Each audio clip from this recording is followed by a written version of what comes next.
اللهم إني أسألك علما نافعا.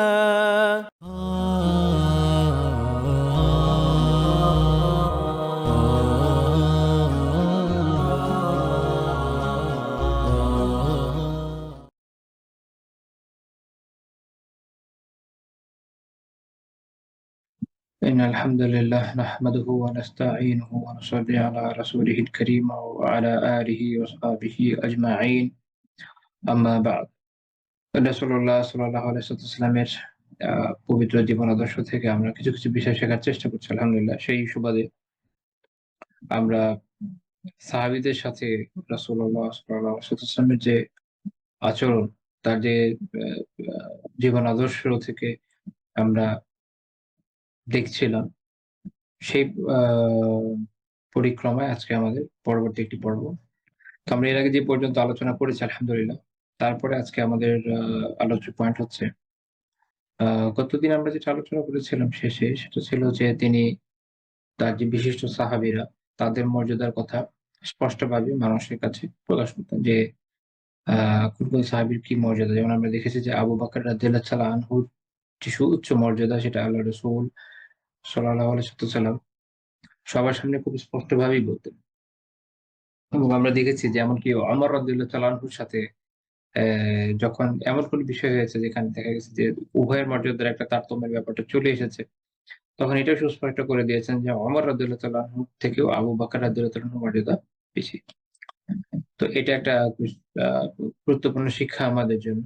যে এখান থেকে আমরা এটাও শিখি যে আমাদের যারা ঘনিষ্ঠজন এবং যারা আ অবশ্যই সালেহীনদের অন্তর্ভুক্ত আমাদের জানা মতে যারা নেককার দিনদার তাদের বিষয়ে নিজেদের এই মনোভাবটা সুস্পষ্ট রাখা উচিত যে অমুক এবং তমুকের মর্যাদা আমার কাছে তুলনামূলক অন্যদের চেয়ে বেশি।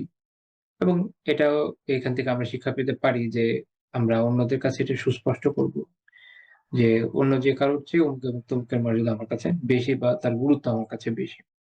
এবং বাস্তবতা হচ্ছে যে যখন কোন ব্যক্তি তার আ পরিচিত কাউকে, তার ঘনিষ্ঠজন কাউকে এ বিষয়ে আ আশ্বস্ত করে যে তার তার বিষয়টা সে খুব নিবিড়ভাবে পর্যবেক্ষণ করে এবং তার মর্যাদা তার কাছে বেশি এবং সারা জীবন তার যে ত্যাগ এবং তিতিক্ষা তার ফল হিসাবে তার কাছে সে উচ্চ মর্যাদা প্রাপ্ত। তখন ওই যে ব্যক্তি তাকে এত ভালোবেসেছে, তার জন্য নিজের আ আ গুরুত্বপূর্ণ সময়, নিজের সম্পদ এবং অন্যান্য বিষয়কে ব্যয় করেছে। তখন তার মনে এর ফলে একটা তাসাল্লি আসে, একটা প্রশান্তি আসে এবং সে আরো আ উৎসাহ উদ্দীপনার সাথে আ ব্যক্তির জন্য কাজ করতে আগ্রহী হয়। সাধারণত যারা নেতৃস্থানীয় ব্যক্তিত্ব তাদেরকে এই বিষয়টা বিশেষভাবে খেয়াল রাখা উচিত। এবং আমাদের সমাজে যে এক ধরনের হিপোক্রেটিক নেতৃত্বের বিষয় আছে এটাও এখানে আমাদের শেখার একটা ব্যাপার যে এখানে আসলে কেউ এই নেতার অ্যাকচুয়াল ক্লোজনেস এ আসে না। এরা সবাই এমন একটা জীবনযাপন করে যে সবার সাথেই আছে এবং সবাইকে বোঝায় যে হ্যাঁ, আপনারা সবাই আমার খুব নিকটবর্তী। কিন্তু আসলে কেউই তার নিকটবর্তী না। সে হচ্ছে সুবিধাবাদী। সে যখন যেভাবে সুবিধা পাবে সে অনুযায়ী নিজের আখের গুছিয়ে নেবে। এবং এই যে বেচারারা সারা জীবন তার জন্য খেটে মরে যাবে তাদেরকে শুধুমাত্র কি দেখাবে? তাদেরকে এই যে মূলা ঝুলিয়ে রাখবে এবং এভাবে তাদের জীবনটা অতিবাহিত করিয়ে দিবে। আসলে তাকে কখনো সে সেভাবে মূল্যায়ন করবে না। এটা হচ্ছে আমাদের সামাজিক প্রেক্ষাপটের বাস্তবতা। ফলে আমাদের দেশের নেতারা হচ্ছে গিয়ে একটা কি হয়? ধোঁকাবাজ, প্রতারক হয়। মানুষ তাদের প্রতি আস্থা রাখে না। কাছের লোকেরাই আস্থা রাখে না, বাইরের লোক কোথায় রাখবে? কারণ কাছের লোকজন জানে যে নাম কাওয়াস্তে। কাছে থাকাটা কি নাম কাওয়াস্তে। আর যে কেউ যদি খুব সিনসিয়ারলি মনে করে যে হ্যাঁ, উনি তো আমার জন্য অনেক কিছু করবেন। কিন্তু সময় দেখা যায় যে আসলে এগুলো কিছুই করে না। তো এইখানে ইসলামের শিক্ষাটা একদমই ভিন্ন। আপনি যদি আসলেই আপনার জন্য কেউ অনেক করে থাকে, কারো সাথে আপনার আসলেই সুসম্পর্ক এরকম থেকে থাকে, অবশ্যই তার এই কাজগুলো আপনার মূল্যায়ন করতে হবে। কারণ আমরা হাদিস থেকে জানি যে আ যেকোনো মানুষের যে শুকরিয়া এটা যদি আদায় না করে লাম ইয়াশকুরিল্লাহ সে আল্লাহ তাআলারও যে শুকরিয়াটা আদায় করে না। এটা হচ্ছে বাস্তবতা। যে মানুষ যার থেকে সে বিভিন্ন ক্ষেত্রে সহায়তা পাচ্ছে একদম সরাসরি।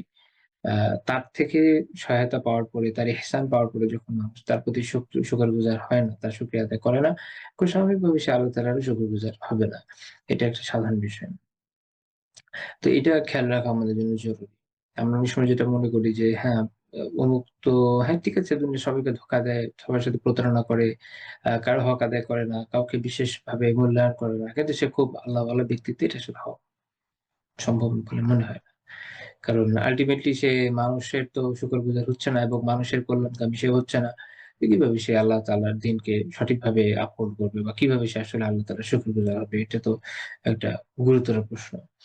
আ যাই হোক, তো আমি যেটা বলছিলাম যে তাহলে আমরা দেখলাম যে রাসূলুল্লাহ সাল্লাল্লাহু আলাইহি ওয়াসাল্লাম এভাবে সাহাবীদের যে মর্যাদা এটা সবার সামনে সুস্পষ্ট করে দিতেন এবং এইটা আমরা আজকে আমাদের পয়েন্টে এটার সাথে রিলেটেডই যে কখনো, কখনো এমন হয়েছে কোনো সাহাবীকে তিনি খাস সুবিধা প্রদান করেছেন। বিশেষ ধরনের সুবিধা যেটুকু কোনো সাহাবীকে দেন নাই, এটা তাদের মর্যাদার জন্য দিয়েছেন। যেমন ধরেন সহিহ বুখারী ৩,৯০৪ নম্বর হাদিস আছে। আবু সাঈদ আল-খুদরি রাদিয়াল্লাহু তাআলা আনহু বর্ণনা করছেন যে রাসূলুল্লাহ সাল্লাল্লাহু আলাইহি ওয়াসাল্লাম একদিন মিম্বরে বসে বললেন যে, "ইন্না আবদান খায়্যারাহুল্লাহু বাইনা আন ইউ'তিয়াহু মিন যাহরাতিদ দুনিয়া মা শাআ ওয়া বাইনা মা 'ইনদাহু ফাখতারা মা 'ইনদাহু।" তিনি বললেন যে আল্লাহ তাআলা তার এক বান্দাকে ইখতিয়ার দিয়েছে যে দুনিয়ার যে সম্পদ আছে এগুলোর এটা অথবা আল্লাহর কাছে যা আছে তার মধ্যে যেকোনো একটাকে সে ইখতিয়ার করতে পারে, যেকোনো একটাকে সে বেছে নিতে পারে। তো সেই বান্দা আল্লাহ তাআলার কাছে যা আছে এটাকে বেছে নিয়েছেন। তো আল্লাহ রাসূল এটা বলার সাথে, সাথে আবু বকর রাদিয়াল্লাহু আনহু কেঁদে দিলেন এবং বললেন যে ফাদাইনাকা বিআবাইনা ওয়া উম্মাহাতিনা। আপনার জন্য আমাদের পিতা-মাতা উৎসর্গিত। তো আসলে আল্লাহ রাসূল সাল্লাল্লাহু আলাইহি ওয়াসাল্লাম কোন আ গুরুতর কথাটি বলেছেন এটা অন্য কোন সাহাবী আসলে বুঝে উঠতে পারেনি। কিন্তু আবু বকর রাদিয়াল্লাহু আনহু বুঝেছিলেন। এখান থেকে আপনাদের জেনে রাখা উচিত যে এই উম্মাহর সবচেয়ে বড় ফকিহ আবু বকর রাদিয়াল্লাহু আনহু। এই উম্মাহর সবচেয়ে বড় ফকিহ আবু বকর রাদিয়াল্লাহু আনহু। আল্লাহ তাআলা তাকে ফিকহ এবং ফাকাহাতের যে জ্ঞান দিয়েছেন এই পরিমাণ জ্ঞান আর কাউকে দেওয়া হয় না। এবং একই রকমভাবে হাদিসের ইলমেও তার জ্ঞান সবচেয়ে বেশি। কারণ তিনি শুরু থেকে শেষ পর্যন্ত আল্লাহ রাসূলের সাথে ছিলেন। তো এই যে পরিমাণ ইলম তার হাদিসের বিষয় আছে এটা আসলে কারো ছিল না। বাট উনি বর্ণনা করেছেন তুলনামূলক কম। এর অন্যতম কারণ হচ্ছে আ সা রাষ্ট্র পরিচালনার কাজে ব্যস্ততা এবং যেহেতু উনার হায়াত কম ছিল ওই সময়টায়। খুবই অল্প সময়ে খেলাফতের দায়িত্বে ছিলেন এবং ইয়া রিদ্দার যুদ্ধ এবং এরকম ক্রিটিক্যাল বিষয়গুলো ডিল করতে গিয়ে ওই ইলমি মজলিস কায়েমের সুযোগ পান নাই। যেমন ওমর রাদিয়াল্লাহু তাআলা আনহু যেহেতু একটা সুসংহত আ রাষ্ট্রকে শাসন করেছেন।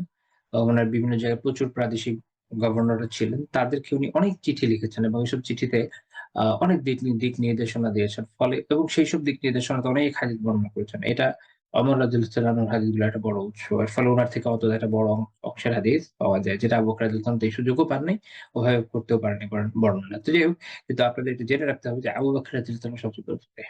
এবং এমন অনেক বিষয় আপনি আপনারা দিবেন যেটা অন্য কেউ এভাবে অনুধাবন করে না যেটা আবু বকর রাদিয়াল্লাহু আনহু। যেমন ধরেন হুদায়বিয়ার সন্ধির সময় ওমর রাদিয়াল্লাহু তাআলা আনহু এবং অন্যান্য সাহাবীদের অন্তরে এটা নিয়ে একটা ক্ষোভ ছিল যে কুফারদের সাথে যে চুক্তি করা হচ্ছে বাহ্যিকভাবে এই জিনিসটা দেখলে মনে হয় যে একটু অবমাননাকর। কিন্তু আসলে তো এটা তো ফাতহুল মুবিন, সুস্পষ্ট বিজয়। এবং সেটা আল্লাহ রাসূল বলার পরে এটা মেনে নিয়েছে কে আবু বকর রাদিয়াল্লাহু তাআলা আনহু। একই রকম ভাবে যখন আ রিদ্দার ইস্যুটা আসলো, তখন অন্য সাহাবীরা আসলে বুঝে উঠতে পারছিলেন না যে এটাকে কিভাবে ডিল করবেন এবং উনাদের কাছে কনফিউশন ছিল। যেহেতু কালিমা পাঠ করেছে, শুধু যাকাত দিতে অস্বীকার করার কারণে কেন যুদ্ধ করা হবে? তো আবু বকর রাদিয়াল্লাহু জন্য এটাকে সুস্পষ্ট করে দিয়েছেন যে জিনিসটা রিদ্দা। তাদের ইসলাম ত্যাগ হয়েছে। কেন এটা উনি পরিষ্কার করেছেন যেটা উনারা ওই সময় উপলব্ধি করেননি, কিছু সময় পরে করেছেন। একই রকমভাবে আরো অনেকগুলো উদাহরণ আপনারা উনার জীবনীতে পেয়ে যাবেন। যেখান থেকে এটা সুস্পষ্ট যে উম্মার সবচেয়ে বড় ফকিহ উনি ছিলেন এবং যে বিষয়গুলো অন্য কেউ বুঝেনি সেটা আবু বকর রাদিয়াল্লাহু আনহু বুঝেছেন। তো আ তিনি এটা বুঝেছেন যে আসলে আল্লাহ রাসূল কি বোঝাতে চেয়েছেন। তিনি আসলে বুঝাতে চেয়েছেন যে আল্লাহ তাআলা তাকে তার ওই সময় ঘনিয়ে এসেছে যে তিনি চলে যাবেন এবং আল্লাহ তাআলা তাকে ইখতিয়ার দিয়েছেন যে চাইলে দুনিয়াতে থাকতে পারেন, চাইলে আল্লাহ তাআলার কাছে চলে যেতে পারেন। তো তিনি সেটাকেই গ্রহণ করেছেন। দুনিয়াতে থাকার মতো কোন প্রেরণা উনার তো ছিল না। আর উনার তো মুখ্য উদ্দেশ্য কি? আল্লাহ তাআলার কাছে চলে যাওয়া। যে দায়িত্ব আল্লাহ তাআলা তাকে দিয়েছেন সেটা তিনি পালন করেছেন। সফলতার সাথে পালন করেছেন। এখন তার কাজ হচ্ছে আল্লাহ তাআলার কাছে চলে যাওয়া। তো তিনি সেটাকে ইখতিয়ার করেছেন, সেটাকে গ্রহণ করেছেন। আবু সাঈদ রাদিয়াল্লাহু আনহু বলছেন যে ফাআজিবনা লাহু। আবু বকর রাদিয়াল্লাহু আনহু কেন কাঁদলেন এবং এই কথা কেন বললেন? অবাক হয়ে গেছেন। লোকজন তখন বলছে যে উনজুরা ইলা হাযা শাইখ। এই বয়স্ক লোকের দিকে তাকান। ইখবির রাসূলুল্লাহি সাল্লাল্লাহু আলাইহি ওয়াসাল্লাম আন আবদিন খায়্যারাহু আল্লাহ বাইনা আই ইউতিয়াহু মিন যাহরাতিদ দুনিয়া ওয়া বাইনা মা ইনদাহ। যে আল্লাহ তাআলা তো আল্লাহ রাসূল তো একজন আল্লাহর এক বান্দার কথা বলছেন যে যাকে আল্লাহ তাআলা ইখতিয়ার দিয়েছেন যে দুনিয়ার শান-শৌকত থেকে নিতে পারেন। এটার অথবা আল্লাহ তাআলার কাছে যা আছে তা নিতে পারেন এবং সে আল্লাহ তাআলার কাছে যা আছে সেটাকে গ্রহণ করেছে। আর এই ব্যক্তি তিনি বলছেন যে আপনার প্রতি আল্লাহ রাসূল আপনার প্রতি আমাদের পিতামাতা উৎসর্গিত হোক। মানে তার এই কথার যে মহত্ব এটা উনারা বুঝে উঠতে পারেন নাই ওই সময়। আবু সাঈদ রাদিয়াল্লাহু আনহু বললেন যে আসলে আ এই মুখাইয়ার অর্থাৎ এই আ ইখতিয়ার নেওয়ার আ ইয়েটা যার সাথে যে ব্যক্তির ঘটনা আসলে এটা, তিনি আসলে আল্লাহর রাসূল সেটা উনারা বুঝে ওঠেন নাই। এবং এটা কে বুঝেছে? আবু বকর রাদিয়াল্লাহু আনহু। তিনি বলছেন "ওয়াকানা আবু বকর ওয়া আ'লামুনা বিহি।" আবু বকর রাদিয়াল্লাহু আনহু এই বিষয়ে আমাদের থেকে অধিক জ্ঞানী ছিলেন, অধিক অধিক জ্ঞাত ছিলেন। তো রাসূলুল্লাহ সাল্লাল্লাহু আলাইহি ওয়াসাল্লাম আ এই একই বক্তব্যে উনি এটাও বলেন যে "ইন্না মিন আমানিন নাস আলাইয়া ফি সুহবাতি ওয়া মালিহি আবু বকর।" মানুষের মধ্যে আমার সবচেয়ে আস্থাভাজন বিশ্বস্ত ব্যক্তিত্বের মধ্যে কে? সে হচ্ছে তার সহবতের ক্ষেত্রে, সাহচর্যের ক্ষেত্রে, তার সম্পদের ক্ষেত্রে আবু বকর। সব দিক থেকে আল্লাহ রাসূলের সবচেয়ে আস্থাভাজন ব্যক্তিত্ব ছিলেন কে? আবু বকর রাদিয়াল্লাহু আনহু। এই যে মানুষের সামনে সবার সামনে বলে যাচ্ছেন।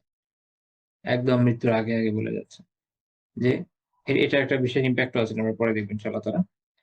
যে তার সবচেয়ে আস্থাভাজন ব্যক্তিত্ব হচ্ছে আবু বকর। এবং তিনি বললেন, "ওয়ালাউ কুনতু মুত্তাখিযান খালিলা মিন উম্মতি লাত্তাখাযতু আবা বকর।" যদি আমি এই উম্মার মধ্যে থেকে আমার উম্মাহ থেকে কাউকে খালিল হিসেবে গ্রহণ করতাম তাহলে আবু বকরকে গ্রহণ করতাম। খালিল হচ্ছে সাধারণ বন্ধু থেকে অনেক উচ্চ মার্গের অত্যন্ত ঘনিষ্ঠ বন্ধুত্ব। যেমন ইব্রাহিম আলাইহিস সালাম আল্লাহ তাআলার খালিল। একই রকম আল্লাহ রাসূল সাল্লাল্লাহু আলাইহি ওয়াসাল্লাম তিনি আল্লাহ তাআলার খালিল যেটা অন্যান্য হাদিস থেকে জানা যায়। আচ্ছা।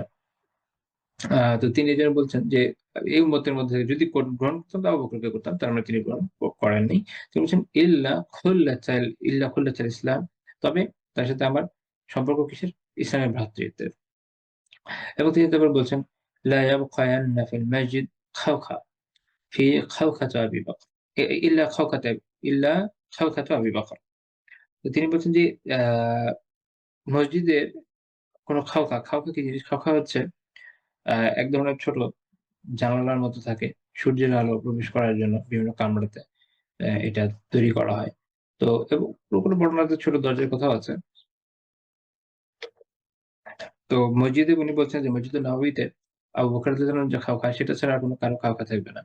এটা একটু বোঝা দরকার। বিষয়টা হচ্ছে যে আ অনেকগুলো বাড়ি যেহেতু মসজিদে নববীর আশেপাশে বেশ কিছু বাড়ি ছিল সে সময়। এই বাড়িগুলোতে যে দরজা ছিল, দরজাগুলো এরকম ছিল যেটা ওয়ান ওয়ে অর্থাৎ আপনারা হয়তো জেনে থাকবেন যে সময় বাড়ি হতো খুব ছোট কামরা, এক কামরার বাসা।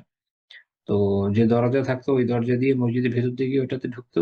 আবার ওখান থেকে বের হয়ে মসজিদে মানে মসজিদের ভেতর দিয়ে ঢুকছে, বের হয়ে মসজিদে চলে আসছে এভাবে আরকি। তো ওই একটাই দরজা। তো বেশ কয়েকজন সাহাবীর আশেপাশে যারা বাসা ছিল তাদের এরকম ছিল। তো আল্লাহ রাসূল বললেন যে, "লা ইয়াবকায়ান্না ফিল মাসজিদ খাওখাতুন ইল্লা খাওখাতু আবি বকর।" আবু বকরের খাওখা ছাড়া কারোটা থাকবে না। অর্থাৎ শুধু উনারটা রাখার নির্দেশনা দিলেন।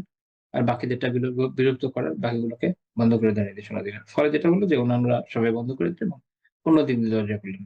তারা ঘুরে অন্য দিক থেকে আসতো মসজিদে। এবং এটা ইবনে হাজার রাহিমাহুল্লাহ তাআলা আ আ আম আম আ ওমর বিন সাব্বাহ রাহিমাহুল্লাহ তাআলার একটা কিতাব আছে আখবারুল মাদিনা সেটার একটা বর্ণনা দিয়েছেন। যে আবু বকর রাদিয়াল্লাহু আনহুর এই যে বাড়িটা এটা আ উনার কাছেই পরবর্তী সময় পর্যন্ত ছিল। এক পর্যায়ে যখন ওরা খেলাফত, ওই সময় যখন একটা প্রতিনিধি দল আসছিল যাদের প্রয়োজন পূরণের জন্য তিনি এই বাড়িটা বিক্রি করে দিয়েছেন।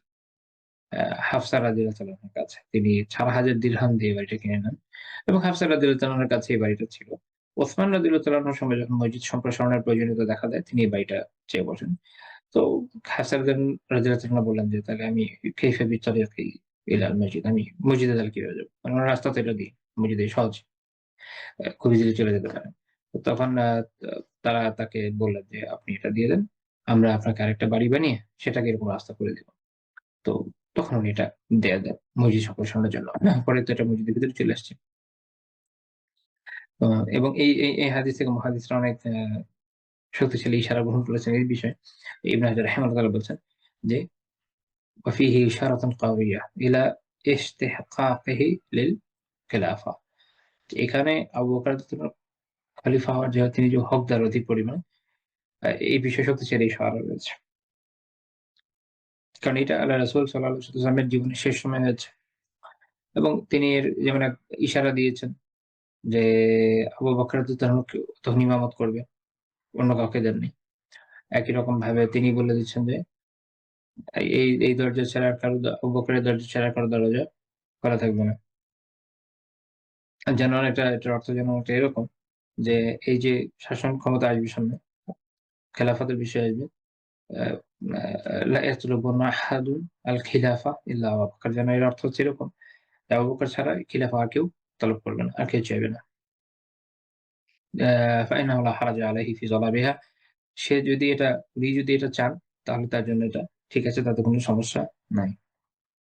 ইবনে হিব্বান রাহিমাহুল্লাহ তাআলা তার কিতাবে বলছেন যে ফি হাযা দালিলুন আলা আন্নাহুল খলিফা বা'দা নবী সাল্লাল্লাহু আলাইহি ওয়াসাল্লাম, যে এটাতে দলিল রয়েছে যে নবী সাল্লাল্লাহু আলাইহি ওয়াসাল্লামের পরে তিনি খলিফা হবেন। তো এরকম এরকম দরজা আরেকজনের ছিল, আল্লাহ রাসূলের নিজের। ঠিক আছে? তবে তিনি আরেকজন সাহাবীকে কিন্তু আ এই বিষয়ে অনুমোদন দিয়েছেন। সেটা হচ্ছে তিনি হচ্ছেন আলী রাদিয়াল্লাহু তাআলা। আলী রাদিয়াল্লাহু তাআলা আনহুকে আলী রাদিয়াল্লাহু তাআলার ঘরের এরকম অবস্থা ছিল যে দরজা এখানে এসে পড়ল। তো ২ জন সাহাবীকে বেসিক্যালি আল্লাহ রাসূল এইভাবে অনুমোদন দিয়েছেন। একজন হচ্ছেন আবু বকর রাদিয়াল্লাহু তাআলা আনহু, একজন হচ্ছেন আলী রাদিয়াল্লাহু তাআলা আনহু। আর আল্লাহ রাসূলের নিজের ঘর থেকে এরকম মসজিদে চলে আসা যেত। আ তো এখানে তাদের বিশেষ ফজিলত বোঝা যায় এবং আমাদের ওই যে পয়েন্ট যে কোন সাহাবীকে তাদের মর্যাদা অনুযায়ী আল্লাহ রাসূল সাল্লাল্লাহু আলাইহি ওয়াসাল্লাম বিশেষ সুবিধা দিয়েছেন, যেটা এখান থেকে বোঝা যায়। ৬ নম্বর পয়েন্ট হচ্ছে তিনি তাদের সেসব আচরণ সহ্য করতেন যেটা অন্যদের ক্ষেত্রে করতেন না। এখানে একটা গুরুত্বপূর্ণ ঘটনা আছে। সহিহ বুখারী ১৩৬৬ নম্বর হাদীস। আপনারা জানেন যে আব্দুল্লাহ বিন উবাই ছিল মুনাফিকদের সর্দার। এই আব্দুল্লাহ বিন উবাই যখন মারা যায়, এটা আমি আগে ওনার পয়েন্টে আলোচনা করেছি অবশ্য। যখন আব্দুল্লাহ বিন উবাই মারা যায় তখন আ আ রাসূলুল্লাহ সাল্লাল্লাহু আলাইহি ওয়াসাল্লাম যেন তার জানাজা পড়ান এইজন্য তাকে আহ্বান করা হয়। তো যখন তিনি করতে গেলেন তখন ওমর ইবনে খাত্তাব রাদিয়াল্লাহু আনহু তাকে বললেন, পুরোটা বর্ণনা আছে তিনি তার জামা টেনে ধরেছিলেন। বললেন যে, "ইয়া রাসূলাল্লাহ, ইয়া রাসূল তুসাল্লি আলা ইবনে উবাই।" আপনি ইবনে উবাইয়ের জানাজা পড়বেন? সে অমুক দিনই বলেছে। তারপর উনি এরকম হিসাব দিতে লাগলেন। তো তিনি বলছেন যে, ফাতাবাসসামা রাসূলুল্লাহ সাল্লাল্লাহু আলাইহি ওয়াসাল্লাম। আল্লাহ রাসূল তখন হেসে দিলেন। মুচকি হাসলেন। বললেন যে, "আখির আন্নি ইয়া ওমর।" আ তো তিনি ওমর রাদিয়াল্লাহু আনহুকে তো বললেন যে এটা আ তাকে ছাড়তে এবং তাকে এই বিষয়ে ইখতিয়ার দেওয়া হয়েছে। এমন বর্ণনা আছে যে, "ইন্নী খুয়্যিরতু ফাখতারতু।" যে আমাকে এই ইখতিয়ার দেওয়া হয়েছে যে আমি চাইলে তার জানাজা পড়তে পারি বা না চাইলে নাও পড়তে পারি। তো আমি এটা পড়ব। এটা তিনি জানিয়ে দিলেন এবং তিনি বললেন যে, "লাউ আ'লামু আন্নী ইন জিদতু আলা ৭০ ফাগুফিরা লাহ ফাজিদতু আলাইহা।" যদি এমন হতো, কারণ আল্লাহ তাআলা কোরআনে বলেছেন যে ৭০ বার যদি মাফ চাওয়া হবে না। তো তার মাফ হবে না। তো তিনি বলছেন যে যদি আমি যদি জানতাম যে এর থেকে বেশি মাফ চাইলে সে মাফ পাবে, তো আমি তার জন্য এই পরিমাণ মাফ চাইতাম। তো তিনি আ ইবনে উবাইয়ের জানাজা পড়লেন এবং যখন ফেরত আসলেন তো তখনই কিছু দূরে এসেই আল্লাহ তাআলা সূরা আত-তাওবার আয়াত নাযিল করলেন, "ওয়ালা তুসাল্লি আলা আহাদিন মিনহুম মাতা আবাদা।" এদের অর্থাৎ এই মুনাফিকদের কেউ যদি মারা যায়, কখনো এদের আপনি জানাজা পড়াবেন। তো ওমর রাদিয়াল্লাহু আনহু বললেন যে, "ফাআজিবতু বা'দু মিন জুরআতি আলা রাসূলিল্লাহি সাল্লাল্লাহু আলাইহি ওয়াসাল্লাম ইয়াওমাইযিন ওয়াল্লাহু রাসূলু আ'লাম।" এরপর যে ঐদিন আমি যে ধৃষ্টতা দেখিয়েছি এটার জন্য আমি অবাক হয়ে যাই। অর্থাৎ তিনি যে বারবার থামাচ্ছেন, এমনকি বুঝানোর খুব চেষ্টা করছেন। এখন আল্লাহর রাসূল সাল্লাল্লাহু আলাইহি ওয়াসাল্লাম নিজে কোরআনের সবচেয়ে বড় জ্ঞানী। তার চেয়ে বড় তো জ্ঞানী নেই। তো তিনি কোরআনের থেকে যে আমল করবেন সেটাই তো তাফসীর, রাইট? তো সেখানেও ওমর রাদিয়াল্লাহু আনহু এটা তখন মেনে নিতে পারছিলেন না। তার মনে হচ্ছিল না এটা আসলে বিষয়টা এরকম না। কোনো বর্ণনা আছে এরকম যে তিনি ওই আয়াতের ব্যাখ্যা আল্লাহ রাসূলের সামনে উপস্থাপন করছেন। না, এটা দিয়ে আপনি যেভাবে বুঝেছেন যে বিষয়টা এরকম না। অর্থাৎ এরকম না যে ৭০ বারের বেশি যদি হয় বা আপনি যদি তার জানাজা পড়ান সে মাফ পায়, বিষয়টা এরকম না। বরং আল্লাহ তাআলা আসলে এটার মাধ্যমে নিষেধ করে দিয়েছেন। এটা উনি আল্লাহ রাসূলকে বোঝানোর চেষ্টা করেছেন। এটা এক ধরনের ধৃষ্টতাই। কারণ কোরআন আল্লাহ রাসূলের উপর অবতীর্ণ এবং তিনি এটার একমাত্র সঠিক ব্যাখ্যা জানেন। এবং তিনি আমাদের যে ব্যাখ্যা দিয়েছেন এক সেটাই সঠিক ব্যাখ্যা। তার থেকে আগ বেড়ে বা তার থেকে তার বুঝের বাইরে গিয়ে আমাদের পক্ষে বোঝা সম্ভব নয়। তো কিন্তু ওমর রাদিয়াল্লাহু আনহু ওই সময় একটা ঝোঁক ছিল। তিনি এভাবে তাকে বোঝানোর চেষ্টা করেছিলেন। এবং কোনো বর্ণনা যেমন বলেছে যে তার জামা টেনে ধরার চেষ্টা করেছে। তাহলে রাসূল সাল্লাল্লাহু আলাইহি ওয়াসাল্লাম এতে তার প্রতি মোটেও ক্ষুব্ধ হননি। কারণ তিনি জানেন যে ওমর রাদিয়াল্লাহু আনহু তার কল্যাণকামী। যেমন আপনারা জানেন যে একটা সহিহ হাদিস আছে, দ্বীনুন নাসিহা। দ্বীন হচ্ছে কি? কল্যাণকামিতার নাম। যখন সাহাবীরা জিজ্ঞেস করলেন যে, "লিমান ইয়া রাসূলাল্লাহ?" রাসূল কার জন্য? তখন আল্লাহ রাসূল সাল্লাল্লাহু আলাইহি ওয়াসাল্লাম বললেন লিল্লাহি ওয়া লিকুতুবিহি ওয়া লিরুসুলিহি, আল্লাহর জন্য, তার কিতাব সমূহের জন্য এবং তার রাসূলদের জন্য। তো তিনি ওমর রাদিয়াল্লাহু তাআলা আনহু এই যে কল্যাণকামীতে, এটা তো আল্লাহ রাসূল উত্তমভাবে জানতেন।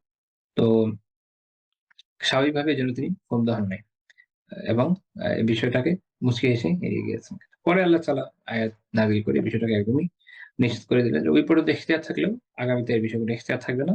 বরং এই কোন মুনাফিকের কবরে কোন মুনাফিকের জন্য জানাজা পড়া যাবে না। ইমাম খাত্তাবী রাহিমাহুল্লাহ তাআলা বলছেন যে রাসূলুল্লাহ সাল্লাল্লাহু আলাইহি ওয়াসাল্লাম এই যে উবাইকে, তার যে আব্দুল্লাহ বিন উবাইর যে জানাজা পড়ালেন, এখানে একটা তো বিষয় এর আগে আমি বলেছিলাম যে এর একটা কারণ হচ্ছে এইটা যে তার সন্তান আব্দুল্লাহ বিন উবাইয়ের সন্তান আব্দুল্লাহ রাদিয়াল্লাহু তাআলা অত্যন্ত নেককার ব্যক্তি ছিলেন। ১, ২ নাম্বার হচ্ছে যে তো তার উম তার যে চাহিদা তিনি যেমন চেয়েছেন সেটা পূরণ করার জন্য রাসূলুল্লাহ সাল্লাল্লাহু আলাইহি ওয়াসাল্লাম তার জানাজা পড়িয়েছেন। তারপর আল্লাহ রাসূল তাকে তার নিজের জামা দিয়েছিলেন এইজন্য যে আব্বাস রাদিয়াল্লাহু আনহু যখন বদরের যুদ্ধের পর বন্দী হয়ে আসেন, আব্দুল্লাহ বিন উবাই তার নিজের জামা তাকে দিয়েছিলেন। সেটার একটা ঋণ ছিল, এটা আল্লাহ রাসূল শোধ করে দিয়েছেন। এহসানের ঋণ। আর আরেকটা হচ্ছে যে খাত্তাবী রাহিমাহুল্লাহ তাআলা বলছেন, আরেকটা বিষয় হচ্ছে এখানে যে তার যা কওম খাজরাজ গোত্র, তাদের যদি এমন হতো যেহেতু আ আব্দুল্লাহ বিন উবাই তাদের সর্দার ছিল। তো যদি আল্লাহ রাসূল তার জানাজা ওই সময় না পড়তেন, তাহলে গোত্র হিসাবে খাজরাজ গোত্রের জন্য বিষয়টা এটা লজ্জাকর বিষয় হতো। এজন্য খতাব রাদিয়াল্লাহু আনহু বলছেন যে লিরিয়াসাতিহি ফীহিম, যে তাদের সাথে যে তার যে আ আ কি বলবো এটাকে, তার যে কি ভালো বাংলা মাথায় আসতেছে না। আ আপনি বলতে পারেন যে রাজনীতি। এক্ষেত্রে যে রাজনৈতিক প্রজ্ঞা, তাদের সাথে যে সম্পর্ক সেই হিসাবে তিনি তাদের সাথে তার যে সিয়াসি সম্পর্ক, রাজনৈতিক সম্পর্ক সেই হিসাবে তিনি তাদের আ তাদের মান-সম্মানকে রক্ষা করার জন্য তিনি এর জানাজা পড়ান। তবে এখানে এটা মনে রাখতে হবে যে আল্লাহ রাসূলের অন্য একটা হাদিস আছে। এবং ইন্টারেস্টিং হাদিস। সেটা হচ্ছে কাতাদা রাহিমাহুল্লাহ বর্ণনা করেছেন। এই ইয়েতে আল্লাহ রাসূলের কাছে যখন এই বিষয়টা উত্থাপন করা হয়েছে, তিনি বলেছেন, ওয়ামা, এটা জেনে রাখো। এটা কনফিউশন হতে পারে অনেকের। মানে অনেকে এখান থেকে আপনাদের দেখাচ্ছে যে তার যে সহানুভূতি, এটা তো আমরা নিয়ে আলোচনা করব। কিন্তু মনে রাখতে হবে আল্লাহ রাসূল এটা শরিয়ার বাইরে গিয়ে করেননি। ওই আল্লাহ তাআলা যেহেতু তাকে ইখতিয়ার দিয়েছেন, যেমন আমরা এর আগে বর্ণনা দেখলাম, সেই ইখতিয়ারটাকে তিনি গ্রহণ করেছেন। কিন্তু আল্লাহ তাআলা পরে ইখতিয়ার বন্ধ করে দিয়েছেন। এর ফলে এরপরে তো অনেক মুনাফিক মারা গিয়েছে। তিনি কিন্তু আর কারো জানাজা পড়ান। তো তিনি বলেছেন যে, "ওয়ামা ইউগনি আনহু কামিস মিনাল্লাহ", যে আমার যে কামিজ, আমার যে জামা তাকে আমি দিয়েছি, এটা আল্লাহ তাআলার কাছে তার কোন উপকার করবে না। এটাই বোঝার বিষয়। মানে সে, যেমন আল্লাহ তাআলা কোরআনে জানিয়েছিলেন যে মুনাফিকরা জাহান্নামের সর্বনিম্ন অবস্থায় থাকবে, সর্বনিম্ন স্তরে থাকবে। তো আল্লাহ রাসূল বলছেন, "ওয়ামা ইউগনি আনহু কামিসি মিনাল্লাহ", আল্লাহ তাআলার কাছে আমার এই কামিজ, আমার এই জামা তার কোন উপকার করবে না। ওয়া ইন্নী লা আরজু আইয়ুসলিমা বিযালিকা আলফুম মিন কওমি, কিন্তু আমি আশা করি যে এর মাধ্যমে, যে জানাজা পড়লাম, এর মাধ্যমে তার জাতির, অর্থাৎ তার গোত্রের হাজার খানেক লোক ইসলাম গ্রহণ করবে। তো এই বর্ণনাটি উম এটার মুরসাল সহিহ। রাবি যারা আছেন এনারা সিকা। ইমাম তাবারী রাহিমাহুল্লাহ তাআলা বর্ণনা করেছেন তার তাফসীরে। তো এখান থেকেই ওই ইমাম খাত্তাবী রাহিমাহুল্লাহর কথা বোঝা যায় যে এটার বেনিফিট হচ্ছে যে তখন পর্যন্ত যারা ইসলামে আসেনি অথবা ইসলামে আসছে, এক ধরনের নিফাক রয়ে গেছে হয়তো। ওভাবে আত্মসমর্পণ করেনি। কারণ ইসলামের এক অর্থ কি? আত্মসমর্পণ। আরেক অর্থ হচ্ছে ইসলামকে কবুল করা দিন হিসেবে। তো ২ টাই হবে এই জায়গাতে। এটা হচ্ছে আল্লাহ রাসূলের আশা। এবং এই হাদিসের ফায়দা তো একটা এরকম দেখেন, যে এই যে কয়টা মুনাফিক, যে সবসময় রাসূলুল্লাহ সাল্লাল্লাহু আলাইহি ওয়াসাল্লামের এবং ইসলামের, মুসলিমদের ক্ষতি করার জন্য সর্বাত্মক চেষ্টা করে গিয়েছে। কিন্তু তার সাথেও আল্লাহ রাসূল কিন্তু উত্তম আচরণ সবসময় বজায় রেখেছেন। এটা পুরো সিরাতের মধ্যে আব্দুল্লাহ বিন উবাই, খন্দকের যুদ্ধ, উহুদের যুদ্ধ থেকে নিয়ে তাবুকের যুদ্ধ পর্যন্ত সবসময় বিভিন্ন সময় কোন না কোন ঝামেলা করেই গিয়েছে। কিন্তু আল্লাহ রাসূল সবসময় তার সাথে উত্তম ব্যবহারই করেছেন। যেটা সূরা আল কালাম আল্লাহ তাআলা তার ব্যাপারে বলেছেন, আল্লাহ রাসূলের ব্যাপারে, "ইন্নাকা লাআলা খুলুকিন আযীম", নিশ্চয়ই আপনি সুমহান চরিত্রের উপরে রয়েছেন।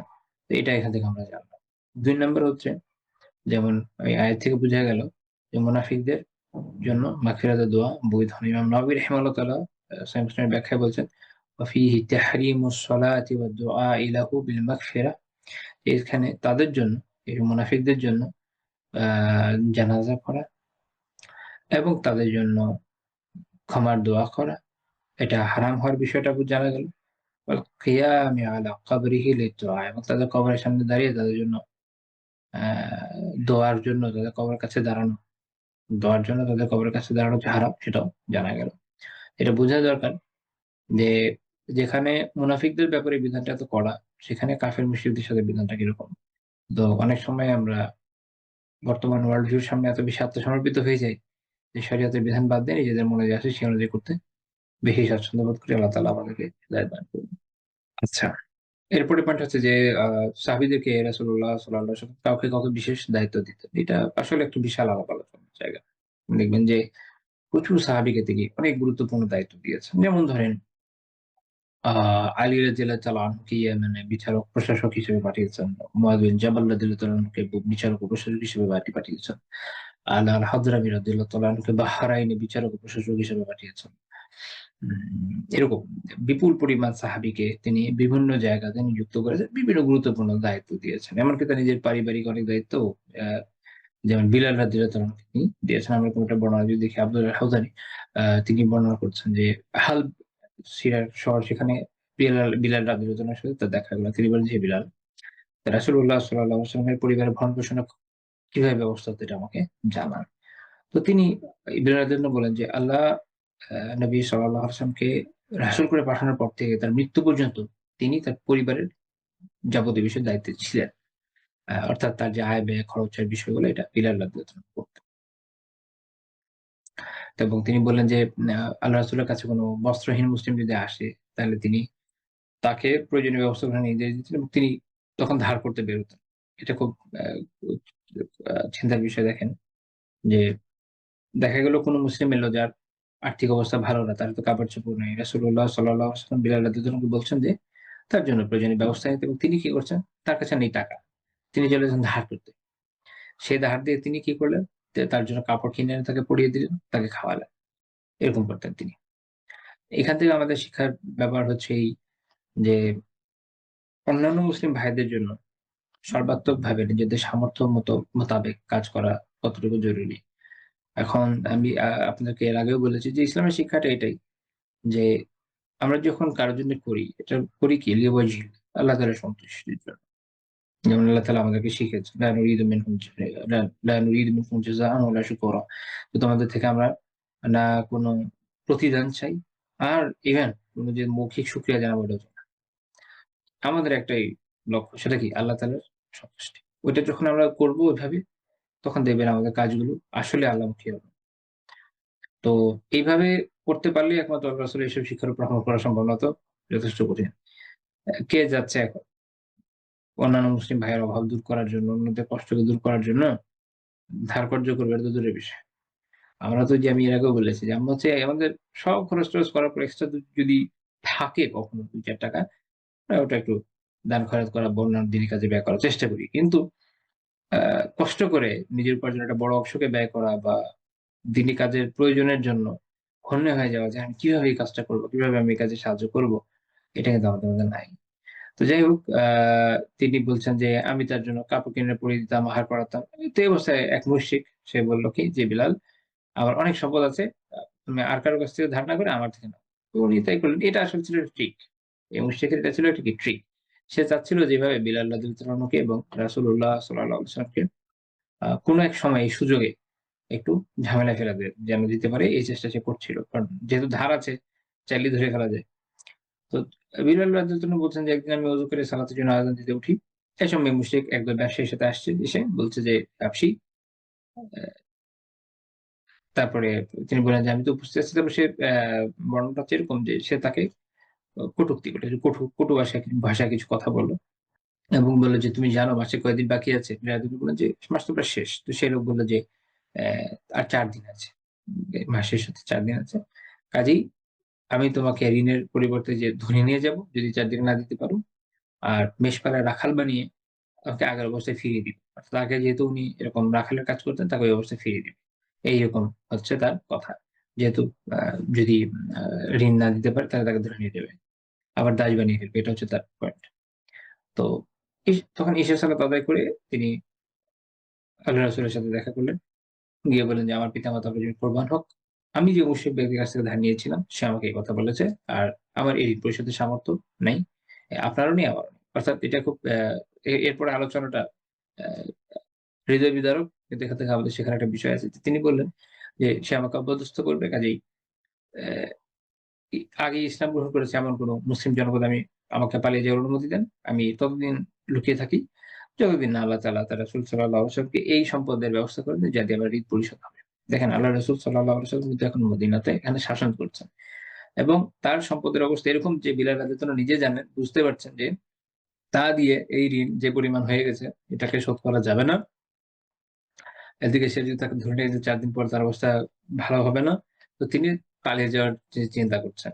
সুবহানাল্লাহ, ভাবেন কি একটা অবস্থায় রাসূলুল্লাহ সাল্লাল্লাহু আলাইহি ওয়াসাল্লাম এখানে তার জীবনকে অতিবাহিত করেছেন। এরকম প্রভাব, প্রতিপত্তি, ক্ষমতা সবকিছু থাকার পরও, এবং এই এত ঋণ করেছে কিসের জন্য? একটু আগে আমরা বর্ণনা দেখলাম। এমন না যে তিনি নিজে কোনো আয়েশ করছেন, কিছু না। এর মূল কারণ হচ্ছে যে অন্যান্য মুমিনদের সাহায্য করা। যতটুকু তারা তিনি করতে পেরেছেন তার সামর্থ্য মোতাবেক। তো বিলার দোকানের পর তিনি ঘরে চলে এসে তার তরবারি, মোজা, জুতা, ঢাল সব গুছিয়ে-টুছিয়ে রেখে দিয়েছে মাথার কাছে, যেন ভোর হলেই তিনি সালাত আদায় করে বেরিয়ে পড়বেন, কোথাও পালিয়ে যাবেন। তো তখন এক লোক দৌড়ে এসে বলল যে, "বিলাল, রাসূলুল্লাহ সাল্লাল্লাহু আলাইহি ওয়াসাল্লাম আপনাকে ডেকেছেন।" তো তিনি আল্লাহর রাসূলের কাছে এসে গিয়ে দেখেন আল্লাহ তাআলার সাহায্য কিভাবে আসে। ৪ টা উট একদম পিঠে বোঝায় সম্পদ নিয়ে বসে আছে। এটা হয়েছে কি? এটা হচ্ছে আ ফাদাকের এক এক এক ধনী ব্যক্তি, এক শাসক টাইপের ধনী ব্যক্তি। সে এগুলো আল্লাহ রাসূলের জন্য হাদিয়া দিয়েছে। আল্লাহ তাআলার সাহায্য পেয়েছে। তো তিনি বললেন যে, "সুসংবাদ গ্রহণ করো, মহান আল্লাহ তোমার ঋণ পরিশোধের জন্য এগুলো পাঠিয়েছেন।" তো তিনি এগুলো বললেন যে, এই উট এবং এদের পিঠে বোঝাই সম্পদ তোমার জন্য।" বিলাল রাদিয়াল্লাহু তাআলা রাসূল দিয়ে দিলেন। আ তারপর বললেন যে, "এগুলো নিয়ে তোমরা ঋণ পরিশোধ করো, আমি।" তারপর বিলাল রাদিয়াল্লাহু তাআলা সেটাই করলেন। তিনি এটা অন্যান্য বর্ণনায় এরকম আছে যে, উনি এক জায়গায় দাঁড়িয়ে আরকি এখন ডাকা শুরু করলেন যে, "কার আল্লাহ রাসূলের কাছে ঋণ আছে, আসো এবং নিয়ে যাও।" আমি এখন যেটা বলছি আবু দাউদের রেওয়ায়াত। আরো কয়েকটা কিতাবে আছে তো। তো স্বাভাবিক রেওয়ায়তটা অনেকটা কোন জায়গায় এভাবে আছে যে উনি সবাইকে ডেকে মানুষকে দিতে থাকলেন। তো একসময় সব শোধ হয়ে গেল। আল্লাহ রাসূলের সব লোন শোধ হয়ে গেল। তারপর তিনি যখন ফেরত আসলেন, তো আল্লাহ রাসূল বললেন যে, "তুমি যে সম্পদ পেয়েছো এটা কি করেছো? ঋণ পরিশোধ হয়েছে কিনা?" তো তিনি বললেন যে, "মহান আল্লাহ রাসূলুল্লাহ সাল্লাল্লাহু আলাইহি ওয়াসাল্লামের সমস্ত ঋণ পরিশোধের তৌফিক দিয়েছে।" অর্থাৎ বিলাল রাদিয়াল্লাহু আনহু কিন্তু ঋণ নেই। এগুলো সব ঋণ কার? আল্লাহ রাসূল। তিনি বলছেন যে, "এখন আর কোন ঋণ অবশিষ্ট নাই।" আল্লাহ রাসূল বললেন যে, "কিছু সম্পদ বাকি আছে কিনা?" তিনি বললেন যে, "হ্যাঁ।" তো তিনি বললেন, আল্লাহ রাসূল বললেন যে, "অবশিষ্ট সম্পদ তাড়াতাড়ি খরচ করো। তুমি আমাকে এই অবশিষ্ট সম্পদ থেকে রেহাই না দেওয়া পর্যন্ত আমি আমার পরিবারের নিকট যাব না।" অর্থাৎ আল্লাহ রাসূল সাল্লাল্লাহু আলাইহি ওয়াসাল্লাম এটা পছন্দ করছেন না তার কাছে কোন দুনিয়াবি সম্পদ থাকুক। কিন্তু এখনই ব্যয় হয়ে যাক আল্লাহর রাস্তায়।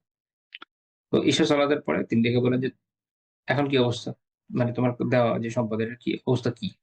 তো আ আমি এটা কিন্তু কোট আনকোট করছি না। হাদিসটা মোটামুটি আমি ভাবার্থের মতো বলে যাচ্ছি।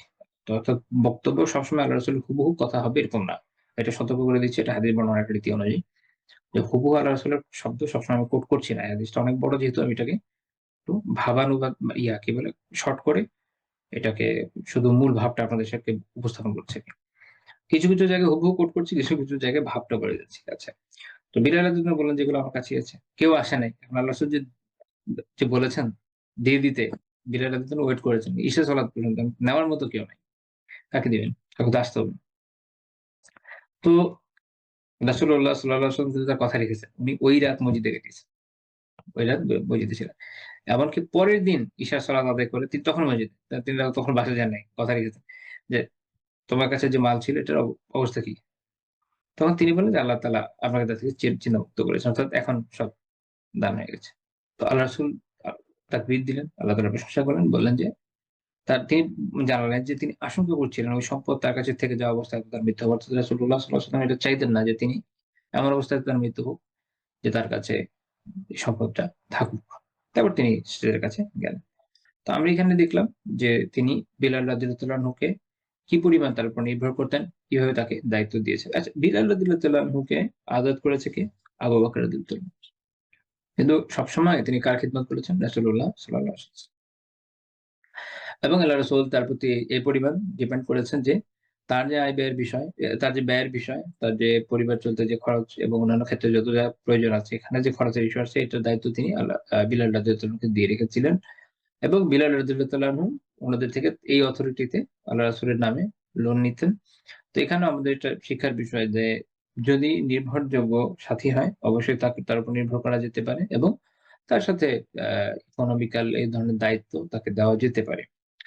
এখন এখানে তো আবার এই প্রশ্ন চলে আসবে যে এখন আমাদের অনেকে যেমন বলেন যে আসলে এমন লোক পাওয়া খুব দুষ্কর যার উপর এতটা নির্ভর করা যায়। এটা তো সত্যই। এখন সময় যত এগিয়ে যাবে ততই সমাজের মধ্যে ফাসাদাতের পরিমাণ বাড়বে এবং মানুষের মধ্যে ট্রাস্টওয়ার্দি মানুষ খুঁজে পাওয়াটা একটু কঠিনই হবে। এটাই স্বাভাবিক। এটা অস্বাভাবিক কিছু না। তার মধ্যেও এখনো যেহেতু দুনিয়া টিকে আছে তাহলে এখন আলহামদুলিল্লাহ অনেক ভালো মানুষ আছে বলে আল্লাহ তাআলা এখন টিকিয়ে রেখেছেন। তো খুঁজলে হয়তো এখনো কিছু ভালো পাওয়া যাবে। আল্লাহ তাআলা যদি তৌফিক দান করেন। আচ্ছা। এরপর আমরা এরপরে পয়েন্টে যাবো যে সাহাবীদের কাউকে এমন দেখতে না পেলে আল্লাহ রাসূল কি করতেন? খোঁজ নিতেন তাদের। এটা তার একটা চমৎকার বৈশিষ্ট্য ছিল। তিনি খেয়াল রাখতেন যে তার কোন সাহাবী আছে কিনা। কোন দেখা যেত যে কোন হয়তো সালাতে মওকুফ নাই তিনি খোঁজ নিচ্ছেন যে তিনি কোথায়। সহিহ মুসলিমের ১১৯ নম্বর হাদিস। আনাস বিন মালিক রাদিয়াল্লাহু বলছেন যে একটা আয়াত কোরআনে একটা আয়াত আল্লাহ তাআলা নাযিল করেন যে ইয়া আইয়ুহাল্লাযীনা আমানু হে ঈমানদাররা লা তারফাউ আসওয়াতাকুম ফাওকা সাওতিন নাবিয়্যি তোমরা নবী সাল্লাল্লাহু আলাইহি ওয়াসাল্লামের আওয়াজের চেয়ে নিজেদের আওয়াজকে উঁচু করো না। এটা একটা আদব। এবং এই আয়াতেই একটা অংশ হচ্ছে এরকম যে, যে যেটা করে তাহলে তাদের আমল বিনষ্ট হয়ে যাবে। তো তখন একজন সাহাবী ছিলেন সাবিত বিন কায়েস রাদিয়াল্লাহু তাআলা আনহু। সাবিত বিন কায়েস রাদিয়াল্লাহু তাআলা আনহু। উনার পুরো নাম হচ্ছে আ সা আ সাবিত বিন কায়েস বিন শাম্মাস রাদিয়াল্লাহু তিনি ছিলেন আল্লাহ রাসূলের খতিব। তার পক্ষ থেকে বক্তা। আ আবার সহিহ মুসলিমের riwayat থেকে জানা যায় আনাস রাদিয়াল্লাহু আনহু বলছেন যে খিয়ানা সাবিত ইবনে কাইস বিন শাম্মাস খাতিব আল-আনসার তিনি আ সাবিত বিন কাইস রাদিয়াল্লাহু আনহু ছিলেন আনসারদের খতিব। যাই হোক তো তিনি আ তার আওয়াজ ছিল উঁচু। তিনি চিন্তা করেছেন যে এই আয়াত মনে হয় আমার জন্য নাযিল হয়েছে। কোন রাওী এরকম বর্ণনা করেছেন যে তার উদ্দেশ্যে হয়তো হয়ে থাকবে। তবে এই আয়াত নাযিলের বেশ কয়েকটা প্রেক্ষাপট পাওয়া যায়। মূল কথা হচ্ছে এখানে যে সাবিত রাদিয়াল্লাহু আনহু মনে করেছেন তার জন্যই নাযিল হয়ে থাকবে হয়তো। কারণ তিনি অনেক উঁচু আওয়াজে কথা বলতেন। তো তখন তিনি কয়েকদিন মানে তিনি আর আসেন নাই। আল্লাহ রাসূলের কাছে ভয়ে যে আমি যদি এখন যাই আর এরকম উচ্চস্বরে আওয়াজে কথা বলি, উঁচু আওয়াজে কথা বলি তাহলে যেটা হবে আমার আমল তো সব বরবাদ হয়ে যাবে। তখন আমার কি হবে? তো তিনি এজন্য আল্লাহ রাসূলের কাছে আসছেন না ভয়ে। তো তখন আল্লাহ রাসূল বললেন মুআয রাদিয়াল্লাহু আনহুকে সাদ বিন মুআয রাদিয়াল্লাহু আনহুকে জিজ্ঞেস করলেন, "ইয়া আবা আমার, হে আবু আমার, মা শানু সাবিত?" সাবিতের কি অবস্থা? সে কি অসুস্থ হয়েছে? সাদ রাদিয়াল্লাহু আনহু বললেন যে, উনি তো আমার প্রতিবেশী। আমি তো তার অসুস্থতার ব্যাপারে কিছু জানি না। তো তখন সাজ্জাদ তার কাছে গেলেন, গিয়ে দেখলেন সাবিতার জন্য অবস্থা কোন বর্ণনা এরকম আছে যে এটা এই হাদিসটা সহিহ বুখারীতেও আছে। সেখানে এরকম আছে যে তিনি মাথা নিচু করে রেখেছেন আ দুঃখ ভারাক্রান্ত হয়ে। তো তিনি জিজ্ঞেস করলেন যে, "আল্লাহ রাসূল তো আপনার ব্যাপারে জানতে চেয়েছে। ঘটনা কি আপনি যাচ্ছেন না কেন?" তখন তিনি এই আয়াতের বিষয়ে বললেন। তিনি বললেন যে "ওয়ালাকাদ আলিমতুম আন্নী মিন আরফাইকুম সাওতা আলা রাসূলিল্লাহি সাল্লাল্লাহু আলাইহি ওয়াসাল্লাম।" তোমরা তো জানো যে আল্লাহ রাসূলের সামনে তোমাদের মধ্যে সবচেয়ে উঁচু আওয়াজ আমার। আনা মিন আহলিন তিনি ধরে নিয়েছেন যে তিনি কি? জাহান্নামী। এই আয়াত অনুযায়ী। তো তখন সাদ রাদিয়াল্লাহু আল্লাহ রাসূলের কাছে এটা জানালে আল্লাহ রাসূল বললেন যে, "বাল হুয়া মিন আহলিল জান্নাহ" বরং সে জান্নাতি। এবং তিনি জান্নাতি। এটা আল্লাহ রাসূল সাল্লাল্লাহু আলাইহি ওয়াসাল্লামের একটা মুজিজা। তিনি অনেক আগে জানিয়ে দিয়েছেন যে তিনি জান্নাতি। তো আমরা দেখলাম যে ওই যে আশায়ে মুবাশশারা ছাড়াও আরো বেশ কিছু সাহাবী আছে যাদের ব্যাপারে রাসূলুল্লাহ সাল্লাল্লাহু আলাইহি ওয়াসাল্লাম বিভিন্ন সময় তাদের জান্নাতের সুসংবাদ দিয়েছেন। এই সাহাবীদের মধ্যে সাবিত রাদিয়াল্লাহু আনহু। সাবিত বিন কায়েস বিন শাম্মাস রাদিয়াল্লাহু আনহু। তো আনাস রাদিয়াল্লাহু আনহু বললেন যে যখন এ এরপর অংশে তিনি বললেন যে ফাকুন্না নারাহু ইয়ামশি বাইনা আযহারিনা রাজুলুম মিন আহলিল জান্নাহ। তো এরপর থেকে আমরা তাকে দেখতাম যে আমাদের মাঝখানে একজন জান্নাতি ব্যক্তি এরকম ঘুরে বেড়াচ্ছে। তো আল্লাহ রাসূল বলেছেন যখন জান্নাতি যাবে। এখন এটার এপ্লাইটা দেখা যায় আরো পরে। সেটা কখন? ইয়ামামার যুদ্ধে। ইয়ামামার যুদ্ধে তিনি শহীদ হলেন।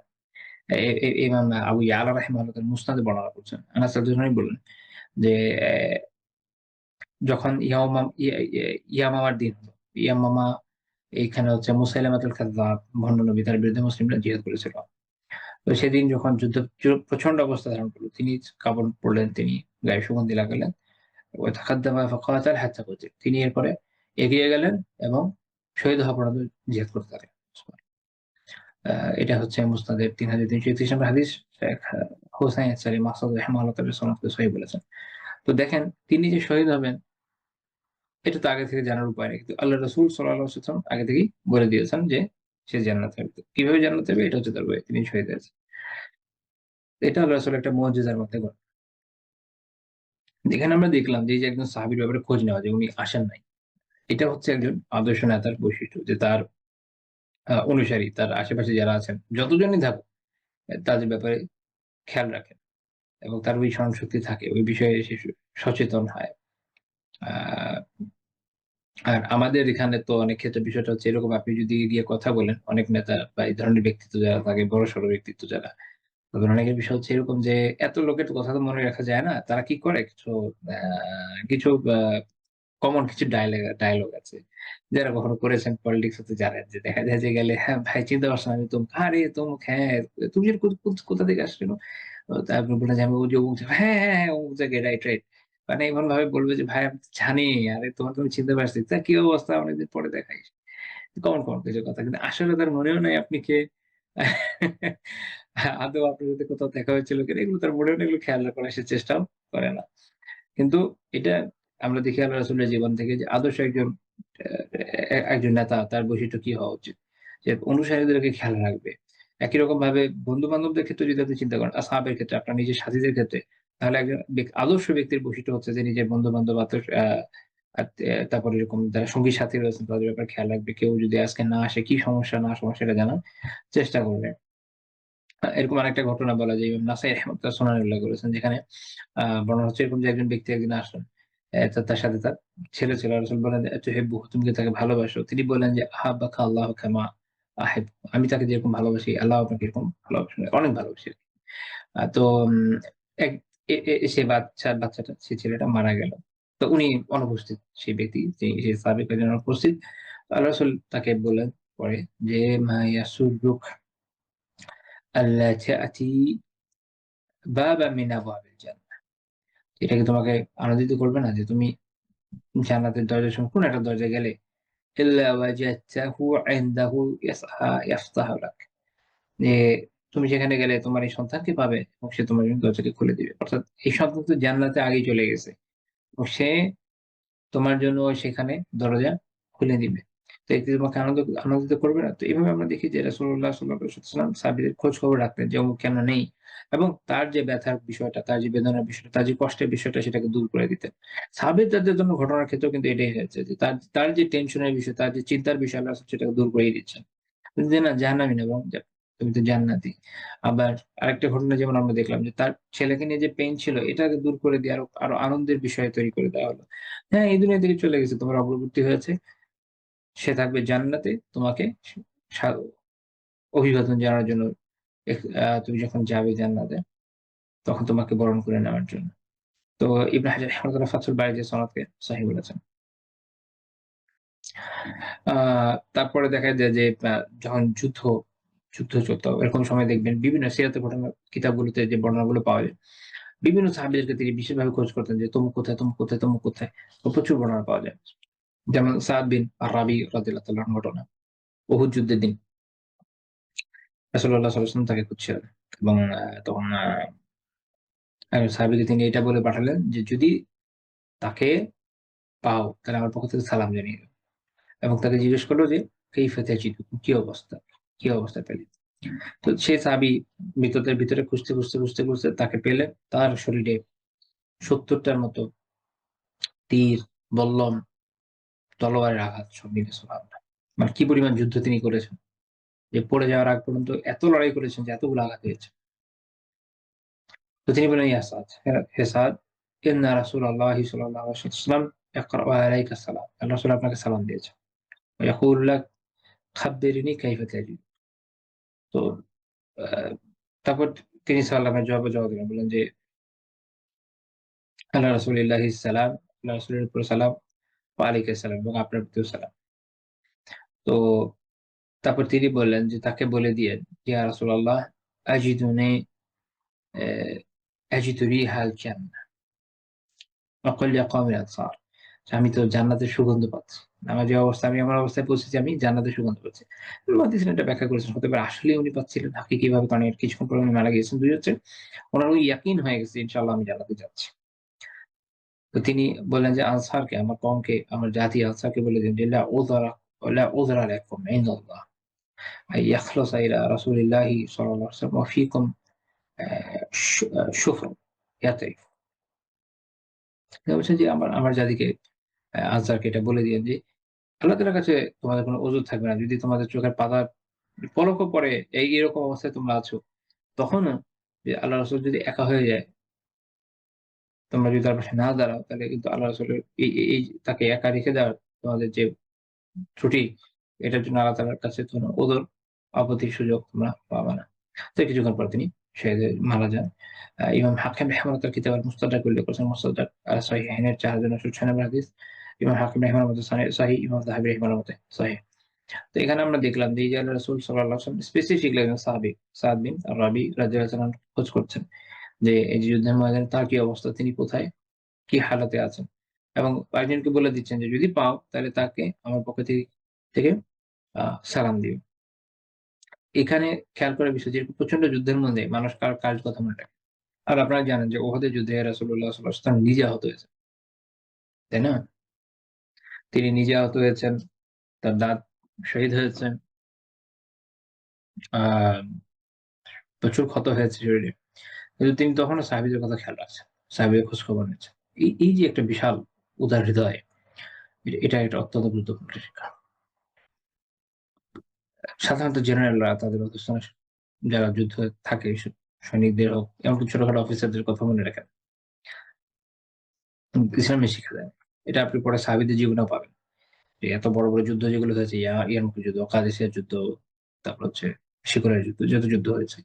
আপনি দেখবেন যে সেখানকার সেনাপতি যারা ছিলেন, তারা রাসূলের এই সুন্নাহর উপর আমল করেছেন। তারা সবসময় একদম রুট লেভেলে তাদের যারা মুজাহিদিন আছে, তাদের যারা সেনারা রয়েছেন, তাদেরকে খোঁজখবর নিয়েছেন। তাদের আর কি অবস্থা দেখার চেষ্টা করেছেন। এমনকি ইয়ারমুকের যুদ্ধের পরে তো খালিদ রাদিয়াল্লাহু তাআলা আমার যদি খেয়াল আছে যিনি তখনও রাতে পুরো শিবির টহল দিয়েছেন কার কি অবস্থা বোঝার জন্য। অথচ সবাই অত্যন্ত ক্লান্ত-শ্রান্ত ছিলেন। অনেক ভয়ানক যুদ্ধ হয়ে গিয়েছিল সেদিন। তো এই শিক্ষা তারা পেয়েছেন কোথায়? আল্লাহ রাসূলের কাছ থেকে। এভাবে আল্লাহ রাসূল সাল্লাল্লাহু আলাইহি ওয়াসাল্লাম তার সাহাবীদেরকে নিজের হাতে গড়েছেন। তো এরকম হতে হয়, গড়তে হলে। আচ্ছা, তারপরে পয়েন্ট হচ্ছে যদি কারোর জন্য নিজের পিতামাতাকে উৎসর্গ করার কথাও বলেছেন। এটা হচ্ছে কি যে ফিদাকা আবি ওয়া উম্মি বলে যে আপনার জন্য আমার বাবা ও মা উৎসর্গিত। এটাও আসলে মানে এরকম না যে বাস্তবেই উৎসর্গ করে দিচ্ছে। এটা হচ্ছে একটা উৎসাহব্যঞ্জক আরবি একটা বাক্য। কিন্তু এটা তাকে বলে যাকে ওরকম মহব্বত করে, যার প্রতি আস্থাটা থাকে, যার তার ক্ষেত্রে ব্যবহার করে না। রাসূলুল্লাহ সাল্লাল্লাহু আলাইহি ওয়াসাল্লাম সব সাহাবীর বিষয়ে এভাবে ব্যবহার করেন নাই। তবে তিনি কয়েকজন সাহাবীর ক্ষেত্রে এরকম পাওয়া যায়। তার মধ্যে একজন হচ্ছেন সাদ বিন আবি ওয়াক্কাস রাদিয়াল্লাহু আনহু। তারপর তারপর হচ্ছে জুবাইর বিন আওয়াম রাদিয়াল্লাহু আনহুর জন্যও করেছেন। সহিহ বুখারী ৪০৯৫ হাদিস। সাদ রাদিয়াল্লাহু আনহু বলছেন যে রাসূলুল্লাহ সাল্লাল্লাহু আলাইহি ওয়াসাল্লাম তাকে ঐদিন যুদ্ধের সময় তার নিজের যে তুনির হচ্ছে যেটা তীরদানি যেটার মধ্যে তীর রাখা হয়, সেটা দিয়ে তাকে তিনি বললেন যে ইরমি ফিদাক আবি ওয়া উম্মি। তুমি নিক্ষেপ করো। তোমার জন্য আমার বাবা-মা উৎসর্গিত। তো এটা অনেক বড় সৌভাগ্যের বিষয় যে আল্লাহ রাসূল কারো জন্য এরকম বলেছেন। এবং সেম আরেকটা বর্ণনা হচ্ছে যেটা যে যেমন বললাম যে জুবাইর রাদিয়াল্লাহু আনহুর একটা বর্ণনা আছে। আচ্ছা তার আগে এই বর্ণনার একটা ইন্টারেস্টিং দিকও আছে। সেটা হচ্ছে সহিহ মুসলিমের আরেকটা রাত এরকম আছে যে সাহাবায়ে রাদিয়াল্লাহু বলছেন যে এক মুশরিক আহরাকাল মুসলিমিন। মুসলিমদের মধ্যে আগুন জ্বালিয়ে দিয়েছে। মানে এমনভাবে অ্যাটাক করছিল মুসলিমরা তটস্থ হয়ে যাচ্ছিল। তো আল্লাহ রাসূল তখন বললেন যে ইরমি ফিদাকা আবি ওয়া উম্মি। তুমি নিক্ষেপ করো তীর ছুড়ের দিকে। তোমার জন্য বাবা-মা উৎসর্গিত। তো তিনি তীর ছিলেন, তীর মারলেন কিন্তু তীরের মধ্যে উনি যেটা হচ্ছে যে উনি বলছেন যে লাইসা ফিহি নাসর। এটার মধ্যে ছিল না, ধনুক ছিল। সামনে যে তীরের চোখা অংশটা এটা ছিল না। ওটা গুনে রাখেনি। তো কিন্তু এটা গিয়ে তার কোমরে লেগেছে এবং তীরটা এত দ্রুত এত শক্তির সাথে যায় যে সেটা অনেক ভয়ানক এবং দেখা যায় ওই আঘাতে সে পড়ে গেছে। তিনি বর্ণনা করছে যে ফাশাকাতা এই আঘাতে কোমরে লেগেছে, পড়ে গেছে। ফানকাশাফাত আওরাতু এবং পড়ে গিয়ে তার আওরা উন্মুক্ত হয়ে গেছে। কারণ ওই সময় যে ধরনের কাপড় মানুষ পরতো, পড়ে গেলে দেখা যেত খুলে গেছে, খুলে উন্মুক্ত হয়ে গেছে। তো ফাদাহিকা রাসূলুল্লাহ সাল্লাল্লাহু আলাইহি ওয়াসাল্লাম, আল্লাহর রাসূল হেসে দিলেন। হাত্তা নাযারতু ইলা নাওয়াজিযি, এমনকি আমি তার যে নাওয়াজিজ, তার যে ২ পাশের দাঁতগুলো সেটা দেখতে দেখতে সক্ষম হয়েছে সময়। এটা মনে রাখতে হবে। আল্লাহর রাসূল কেন হেসে দিয়েছেন? ইমাম নবী রাহিমাহুল্লাহ বলছেন যে এর কারণ হচ্ছে এই ফারাহা বিকাদারি, যে তার সে যে মুশরিক নিহত হয়েছে এই আনন্দে। আদুওয়া, যেটা তার শত্রু ছিল। লা লিনকিশাফ, তার যে আওরা খুলে গেছে এটার জন্য আসেনি, এটা খেয়াল রাখতে হবে। কারণ এখন হয়েছে কি, মানুষ হাদিসের হাদিস নিয়ে এক ধরনের তামাশা শুরু করে ফেলে অনেক সময়। আয়াত নিয়ে। একটা অংশ নিয়ে নিজের প্রাবৃত্তিক চাহিদাকে পূরণ করার জন্য এমনভাবে উপস্থাপন করবে, এমন করবে যে দেখো আল্লাহ রাসূল তো এসেছেন। আল্লাহ রাসূল এই জন্য আসেন নাই। ওটা তো একটা আফটার ম্যাথ হয়ে গেছে। কারণ আপনি শত্রুর উপর অ্যাটাক করবেন, তখন তো এত হিসাব নিকাশ করে অ্যাটাক করা যায় না। অ্যাটাক করেছে, মরে গেছে, মরে যাওয়ার পরে পড়ে যখন গেছে তখন ভুলে গেছে। যে উনি হেসে দিয়েছেন যে আলহামদুলিল্লাহ এই দুশমন নিহত হয়েছে যে কিনা মুসলিমদেরকে বেশ কষ্ট দিচ্ছিল। এটা হচ্ছে মূল কথা। আর আব্দুল্লাহ বিন আ আ আ আ আর জুবাইর রাদিয়াল্লাহু আনহু ঘটনা বর্ণনা করেছেন তার ছেলে আব্দুল্লাহ বিন জুবাইর রাদিয়াল্লাহু আনহু। সেটা হচ্ছে যখন আহজাবের যুদ্ধ হয়, খন্দকের যুদ্ধ হয়, তখন হাসান বিন সাবিত রাদিয়াল্লাহু আনহু একটা দুর্গ ছিল। নারীরা শিশুরা ওই দুর্গে ওই সময় ছিল। তো তিনি এবং ওমর বিন আবি সালামা তারা রাদিয়াল্লাহু আনহু উনারা ওই সময় এই দুর্গে ছিলেন। তো তারা দেখলেন যে জুবাইর রাদিয়াল্লাহু আনহু তার ঘোড়া নিয়ে বনু কুরাইযার দিকে ২ বার ৩ বার গিয়েছেন। তো যখন তিনি পরবর্তী সময়ে তাকে জিজ্ঞেস করলেন যে, "ইহা বাচি হে আপনার বাবা, আ রাআইতুহু তাখতালিফু, আমি আপনাকে দেখলাম যে যাচ্ছেন আসছেন বনু কুরাইযায়।" তো তখন তিনি ব্যাখ্যা করলেন যে হ্যাঁ, কারণ আল্লাহ রাসূল এটা তাকে বলেছেন, "মাইয়াতি বানি কুরাইযা ফায়াতিয়ানি বিখাবরিহিম", যে কে এরকম আছে যে বনু কুরাইযা থেকে আমাদের কথা আমার কাছে তাদের খবর এনে দিতে পারে। তখন জুবাইর রাদিয়াল্লাহু আনহু ওখানে গিয়ে এই কাজটা করলেন। কারণ ওই সময় এটা খুব ক্রিটিক্যাল বিষয় ছিল। তারা যেহেতু যুদ্ধের জন্য উন্মাদনার উপরে ছিল।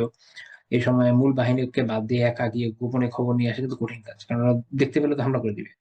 তো জুবাইর রাদিয়াল্লাহু আনহু এই সাহসটা করেছেন। তো তখন আল্লাহ রাসূল যখন তিনি ফেরত আসেন তিনি বললেন যে, "ফিদাকা আবি ওয়া উম্মি", তোমার জন্য আমার বাবা-মা উৎসর্গিত হোক।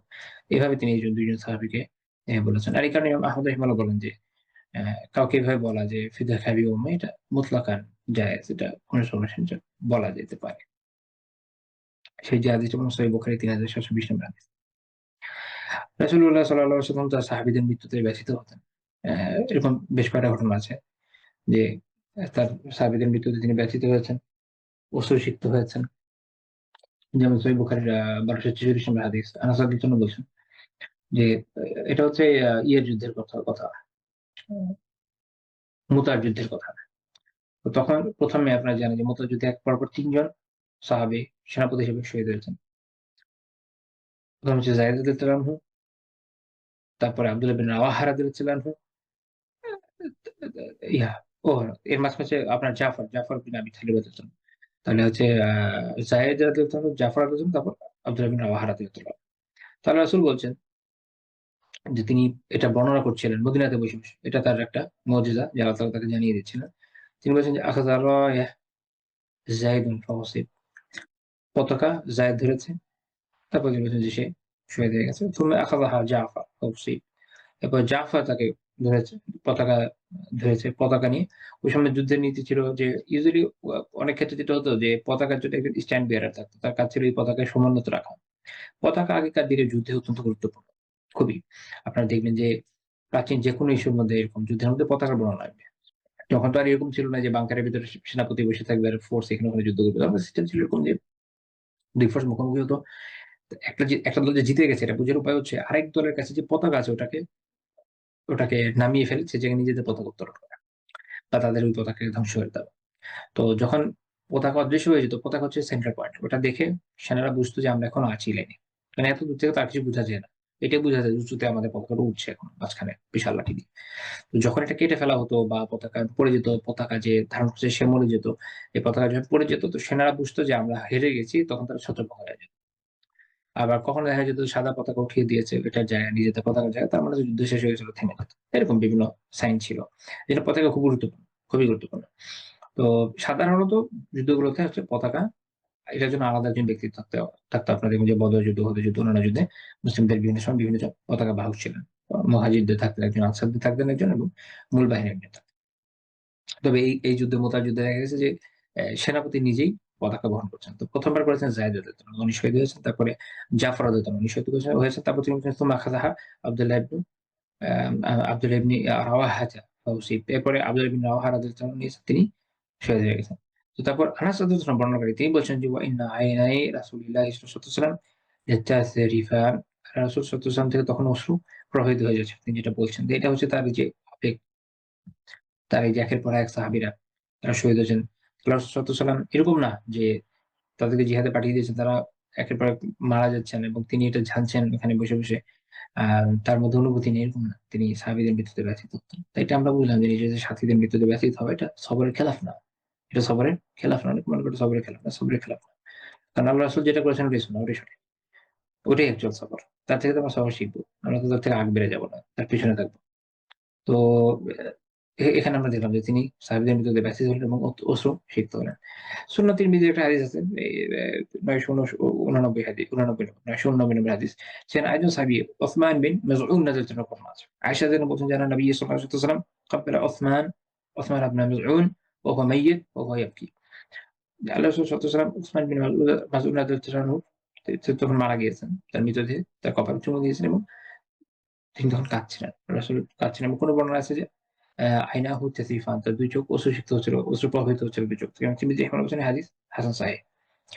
তো এখানে আমরা দেখি যে রাসূলুল্লাহ সাল্লাল্লাহু আলাইহি ওয়াসাল্লাম তার সাহাবীদের মৃত্যুতে কাঁদতেন।